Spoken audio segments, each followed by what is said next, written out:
राजस्थान फिर से जातिवाद का गढ़ बन रहा है और एक कर्मचारी को सुसाइड करने के लिए मजबूर होना पड़ा। दूसरी बड़ी खबर है, बीएसपी सुप्रीमो मायावती ने कहा है कि किसी भी कीमत पर जो क्लासिफिकेशन है SC/ST में जो वर्गीकरण है और क्रीमी लेयर का जो कंसेप्ट है उसको बर्दाश्त नहीं किया जाएगा और 1 अगस्त 2024 के निर्णय के विरुद्ध जन अपेक्षा के अनुसार पुरानी व्यवस्था बहाल रखने के लिए केंद्र द्वारा अभी तक कोई ठोस कदम नहीं उठाया जाना अत्यंत दुखद और चिंताजनक है। बीजेपी पर उन्होंने बड़ा अटैक किया है। तो बीएसपी सुप्रीमो मायावती इस मुद्दे को उठा रही हैं। वही 69,000 शिक्षक भर्ती का मामला जो था, जिसको इलाहाबाद हाई कोर्ट ने रद्द कर दिया और कहा है कि बेईमानी को खत्म करके ईमानदारी से SC/ST OBC को नौकरियां दी जाए, वहां विरोध प्रदर्शन चल रहा है, वहां जनरल कैटेगरी के उम्मीदवारों को उतार दिया गया है। तो कॉन्फ्लिक्ट कराने की कोशिश है, लेकिन SC/ST OBC के जो कैंडिडेट हैं वो संवैधानिक तरीके से अपनी बात रख रहे हैं। और सवाल है कि आखिर आदेश, कोर्ट के आदेश के बाद भी सरकार नहीं मान रही है। सोचिए, और मीडिया चुप है। आप कल्पना कीजिए कि मायावती की सरकार होती, लालू यादव, मुलायम सिंह यादव, कोई दलित पिछड़े की सरकार होती और हाई कोर्ट या सुप्रीम कोर्ट का फैसला होता तो 24 घंटे के अंदर करना होता, नहीं तो मीडिया छाल छील लेती। छाल छीलना हमारे यहाँ मतलब होता है मतलब इस चमड़ा उतार लेना, कपड़े उतार लेना। तो सोचिए, इस देश में मान लीजिए बिहार सरकार ने 75% रिजर्वेशन को हाई कोर्ट ने कहा कि रोक लगा दिया। अगर बिहार सरकार हाई कोर्ट के फैसले को नहीं मानती तो क्या होता? तो ये फर्क है। अब योगी जी से कोई सवाल नहीं पूछ रहा है। किस तरह से एक मुस्लिम का घर ढा दिया गया, वो भी खबर बताऊंगा मध्य प्रदेश में। तो मुसलमानों के लिए न कोर्ट है न कचहरी है, बस बुलडोजर चल जाए। लेकिन सवाल यह है कि मुस्लिम समाज के लोग संविधान के लिए आंदोलन क्यों नहीं करते हैं? उनका सारा आंदोलन मजहबी क्यों होता है? क्या मजहब के आंदोलन से उनको हक मिलेगा? ये भी बड़ा सवाल है। और पार रंजिता जो दक्षिण भारत के शानदार डायरेक्टर हैं, उन्होंने उनकी जो फिल्म आई है नई थंगलान, वो तमाम इतिहासों को फिर से जिंदा कर रहा है। तो ये तमाम बड़ी खबरें हैं जो सोशल मीडिया पर वायरल है। और डीग जिले में देखिए बाबा साहब की प्रतिमा तोड़ी गई है, वहाँ लोगों का बहस चल रही है। और दिलीप मंडल को लेकर लगातार सोशल मीडिया पर कोहराम मचा हुआ है। दिलीप मंडल को भारत सरकार में मीडिया एडवाइजर बनाया गया, ब्रॉडकास्टिंग मिनिस्ट्री में। दिलीप मंडल से बहुजन उतने नाराज नहीं है जितने सवर्ण, सेकुलर, कांग्रेसी सवर्ण और लेफ्टिस्ट सवर्ण नाराज है। उनकी इच्छा है कि या तो मलाई लिबरल सवर्ण खाए, कांग्रेसी सवर्ण खाए, या लेफ्टिस्ट सवर्ण खाए, या फिर संघी सवर्ण खाए। कोई SC/ST OBC नहीं होना चाहिए। इन तमाम कांग्रेसी सवर्णों का, लेफ्टिस्ट सवर्णों का इस पार्टी से उस पार्टी में जाता है। तो कोई SC/ST नहीं बदल सकता। आचार और बेबस मैं फिर कह रहा हूं, दिलीप मंडल, अखिलेश यादव, तेजस्वी यादव, हेमंत सोरेन में अगर दिलीप मंडल को चुनना हो तो बहुजन समाज को दिलीप मंडल जैसे लोग चुनने चाहिए, जो ज्यादा अम्बेडकराइट, जो ज्यादा सोशल जस्टिस के पैरोकार हैं। आखिर सवाल है कि JMM ने, RJD ने और समाजवादी पार्टी ने जो कपिल सिब्बल और मनोज झा जैसे को RSS राज्यसभा भेजती है, दिलीप मंडल को क्यों नहीं भेज सकता था? तो जब अपने ही घरों में सम्मान नहीं मिलेगा और जब अपने ही घरों में सवर्ण समाज को सम्मान मिलेगा, तो जहां सम्मान मिलेगा वहां जाना तो चाहिए। और मैं फिर कह रहा हूं, आज बीजेपी में लेटरल एंट्री वापस हुआ है तो उसकी वजह है दिलीप मंडल। तो ये सवर्ण समाज की पॉलिटिक्स को समझना पड़ेगा। और कांग्रेस हो या बीजेपी हो या ममता बनर्जी हो, सवर्ण समाज कभी भला नहीं कर सकता। अगर कोई पार्टी आपको अधिकार दे रही है तो हमें उसे कोई गुरेज नहीं होना चाहिए। और बीजेपी कार्यकर्ताओं ने जबरदस्त पत्थरबाजी की है। सोचिए, झारखंड की एक खबर है जो सोशल मीडिया पर वायरल है।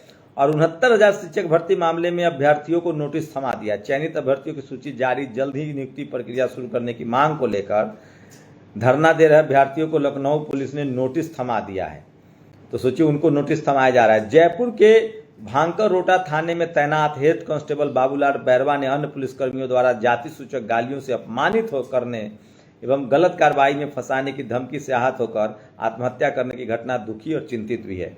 उनको न्याय मिले। मैं फिर कह रहा हूं, अगर आप SC/ST OBC किसान कम्युनिटी से हैं तो नौकरी पा लेना आसान है और नौकरी कर लेना बड़ा मुश्किल है सम्मान के साथ, क्योंकि जाति आपका पीछा नहीं छोड़ती है। जातिवाद, मनुवाद इसीलिए बनाया गया था कि आप बैल चराइए, भैंस चराइए, चमड़े का काम कीजिए, लोहा का काम कीजिए, आप लकड़ी का काम कीजिए, आप सफाई का काम कीजिए, आप कुर्सी पर बैठने वाला काम मत कीजिए। आप sports, cinema, media, judiciary, college, university, bureaucracy, जो व्हाइट कॉलर जॉब है उसमें जब आप जाएंगे तो फिर आपकी जाति ढूंढने जाती है, फिर आप हिंदू नहीं रह जाते हैं। ओबीसी व्यक्ति पत्रकार बनता है तो लोगों को बहुत तकलीफ होती है। ओबीसी व्यक्ति एडिटर बनता है तो लोगों को बहुत तकलीफ होती है। ओबीसी व्यक्ति 7 समंदर पार अमेरिका जाता है तो लोगों को तकलीफ होती है। ओबीसी व्यक्ति ब्राह्मण चिंतक बनता है तो लोगों को तकलीफ होती है। ओबीसी सामाजिक न्याय की बात करता है तो लोगों को तकलीफ होती है। ओबीसी अपनी काबिलियत पर सूचना प्रसारण मंत्रालय में सलाहकार बनता है तो लोगों को तकलीफ होती है। कौन है ये लोग, क्यों इन्हें इतनी तकलीफ क्यों होती है, कहाँ से आते हैं ऐसे लोग, किस जातियों से हैं ये लोग? सवाल है कि दिलीप मंडल का विरोध सवर्ण लिबरल, सवर्ण कांग्रेसी और सवर्ण सेकुलर भी कर रहे हैं संघियों की तरह। भारत के विख्यात ब्राह्मण चिंतक प्रोफेसर दिलीप मंडल ने कभी ब्राह्मण समाज और हिंदू धर्म का अपमान नहीं किया। प्रोफेसर दिलीप मंडल हमेशा ब्राह्मण समाज और हिंदू धर्म के भीतर सुधारवाद के पक्षधर रहे हैं। सरकार ने उनकी काबिलियत और क्षमता के आधार पर उन्हें सूचना प्रसारण मंत्रालय में अपना साझेदार बनाया है। दिलीप मंडल को मीडिया एडवाइजर बना दिया। नफरती चिंटुओं को चमचागिरी करने लगने लगी। सालों से सवर्ण समाज उच्च पदों पर मलाई खा रहा है, क्या वो दलाली नहीं है? निधि रतन ने सवाल उठाया। दिलीप मंडल को जो मिला वो उनकी प्रतिभा के हिसाब से बहुत छोटा है। मुझे उम्मीद है वो जहां भी जाएंगे अपने सामाजिक मुद्दों से समझौता नहीं करेंगे, लेकिन इस सलाहकार पद मात्र से कांग्रेसी चमचों में भूचाल आ गया। दिलीप मंडल ने भक्ति और कुछ और पा गए चमचों से राहुल गांधी फ्री में पैर दबा रहे हैं। तो सोचिए, SC ST OBC के लोग जो कांग्रेस में है उसको तो कुछ नहीं मिलता है। इसीलिए अभी एक बड़ी खबर आ रही है। कुमारी शैलजा ने कहा है कि मैं मुख्यमंत्री क्यों नहीं। सोचिए, चन्नी साहब को 6 महीने के लिए मुख्यमंत्री बना दिया गया पंजाब में, जब नैया डूब रही थी। सवाल है कि क्या हरियाणा में दलित CM बनाएगी कांग्रेस? इस पर मैं आपसे विस्तार से एक सवाल करूंगा, क्योंकि जिस तरह से कुमारी शैलजा ने दलित कार्ड खेला है, अगर ये नहीं होता है तो कांग्रेस की मुश्किल बढ़ेगी। और SP ने मारा छापा, थाने की दीवार फांदकर भागा इंस्पेक्टर। बरेली में स्मैक तस्करों से लिए थे 9 लाख। यूपी की खबर अखिलेश यादव ने ट्वीट किया है। मध्य प्रदेश में एक मुस्लिम समाज का बड़ा घर ढा दिया गया। तो ये न कोर्ट न कचहरी, और मुस्लिमों पर तो अत्याचार हो रहा है। मुस्लिम समाज को समझना चाहिए कि आप जातिवाद से दूर हटिए। आपके साथ जो आज हो रहा है वो इस देश में SC ST OBC के साथ, किसानों के साथ वर्षों से होता रहा है। और Dalit nurse raped by doctor in UP hospital 3 held, ये सोशल मीडिया पर बड़ी खबर। इस पर कोर्ट संज्ञान नहीं लेगा। और राजस्थान में हेड कांस्टेबल की हत्या पर सबसे ज़्यादा लोग सोशल मीडिया पर लिख रहे हैं। तो ये है सोशल मीडिया की ताकत। और प्रियंका भारती उभरती हुई RJD की प्रवक्ता हैं, अकेला टेलीविज़न अखबार पर सब पर भारी पड़ती हैं। और मुझे लगता है कि जब तक SC ST OBC के लोगों को अरे दिलीप मंडल की तरह राज्यसभा नहीं भेजेंगे, बड़ा पद नहीं देंगे, तो कम से कम प्रवक्ता ही बनाइए ताकि SC ST OBC की बात उठाए। तो कंचना यादव हो या प्रियंका भारती, शानदार तरीके से। आकाश आनंद ने यूपी, बिहार, बंगाल, महाराष्ट्र महिलाओं की सुरक्षा को लेकर एक बड़ा कमेंट किया। उन्होंने कहा है, और सोचिए, यह अशोक कुमार पांडे, ये साहब पहले संघी ब्राह्मण हुआ करते थे, लेफ्टिस्ट ब्राह्मण, आजकल लिबरल ब्राह्मण हैं, और दिलीप मंडल पर सवाल उठा रहे हैं। और नितिन मिश्राम ने कहा है कि CGI ने कहा है कि मैं भी कभी अस्पताल के फर्श पर सोया था।